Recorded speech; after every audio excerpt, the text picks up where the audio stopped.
Assalamu alaikum, dear students. How are you? It's your online class time. Open your computer book online with computer, page number 14. Chapter number 2 computer memory. Students, आज जो हम लोग पढ़ रहे हैं, हमारे पास जो टॉपिक का नाम है मेमोरी टाइप्स। इससे पहले जो हमने पढ़ा, ईद वेकेशन से पहले हमने क्या पढ़ा था? कंप्यूटर मेमोरी पे इंट्रोडक्शन देखा। हम लोग ने मेमोरी के बारे में पढ़ा। What is memory? थोड़ा रिकॉल करते हैं अपने प्रीवियस लेक्चर को। What is memory? किसी भी इंफॉर्मेशन को, डेटा को स्टोर करने की कैपेसिटी को हम लोग मेमोरी कहते हैं। कंप्यूटर मेमोरी यानी कि वो कंप्यूटर के अंदर स्टोर है, तो हम उसको क्या कहेंगे? कंप्यूटर मेमोरी कहेंगे। इसके अलावा हमने कंप्यूटर का इनपुट आउटपुट के बारे में देखा, डिवाइसेस होती हैं।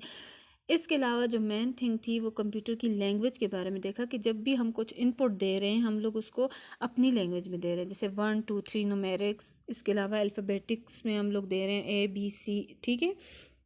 लेकिन कंप्यूटर जो है वो उसको अपनी लैंग्वेज में रीड करता है, जिसको मशीन लैंग्वेज कहते हैं, ठीक है। इसके अलावा हम लोग कह रहे हैं बाइनरी डिजिट्स, हम उनको कहेंगे। कौन सी लैंग्वेज होती है? मशीन लैंग्वेज 0 और 1, जिसको हम लोग बाइनरी डिजिट्स कहते हैं, ठीक है। इसके अलावा हमने कुछ उसके यूनिट्स वगैरह पढ़े थे कंप्यूटर के, मतलब बाइट्स वगैरह हमने देखी थी। आज जो हम पढ़े हैं मेमोरी देख रहे हैं कि कंप्यूटर की मेमोरी के कितनी टाइप्स हैं। तो कंप्यूटर मेमोरी हम देख रहे हैं। Memory types: the memory in a computer system can B divided into two main parts. One is memory, primary memory, and the second one is secondary memory, ठीक है।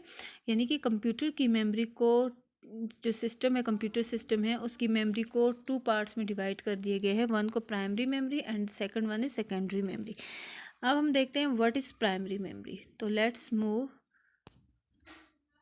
Primary memory on page number 15, ठीक है। Primary memory को हम लोग एक और नाम दे देते हैं, is also known as internal memory, is use to store the data and programs running in the computer.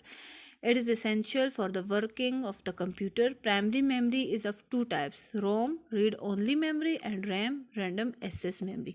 तो प्राइमरी मेमोरी हमने क्या देखा? इसको हम लोग इंटरनल मेमोरी भी कहते हैं, ठीक है। इसके अंदर क्या होता है? स्टोर होता है डेटा और प्रोग्राम, जो यानी कि कंप्यूटर के अंदर रन कर रहे होते हैं, ठीक है। इसके अलावा हम लोग कह रहे हैं कि ये कंप्यूटर के लिए एसेंशियल है, यानी कंप्यूटर जब काम कर रहा है, ये मेमोरी एसेंशियल है, यूज़फुल है।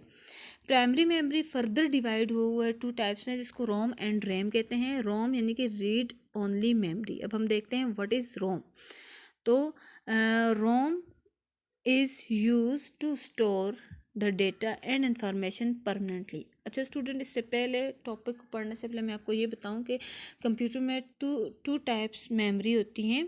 एक तो प्राइमरी और सेकेंडरी हम देख रहे हैं। एक प्राइमरी को जब फर्दर डिवाइड किया, रोम और रीड, यानी कि कंप्यूटर के अंदर दो तरह से डेटा जो है वो स्टोर होता है। एक तो परमानेंट स्टोर होता है, एक टेम्प्रेरी स्टोर होता है। परमानेंट यानी कि जब हम कंप्यूटर स्विच ऑफ भी कर देते हैं तो वो डेटा वहीं ही रहता है कंप्यूटर के अंदर ही। लेकिन जब टेम्प्रेरी के इसके उलट होता है, अपोजिट होता है। जैसे ही स्विच ऑफ हुआ, लाइट चली गई, जब हम लोगों ने दोबारा कंप्यूटर खोला तो वो डेटा उड़ गया होता है, यानी कि उसको हम लोग, वो उसके अंदर मौजूद नहीं होता, स्पेशली जब हम लोग कोई चीज़ सेव नहीं कर रहे होते, ठीक है। तो हम देखते हैं, इसी तरह हम लोग रीड देखते हैं कि इसके अंदर डेटा स्टोर होता है, लेकिन किस तरह? इज़ अ परमानेंट स्टोर होता है, जो इन्फॉर्मेशन होती है, ठीक है। Programs are stored on ROM chips. When a computer is manufactured, you can only read the information from ROM.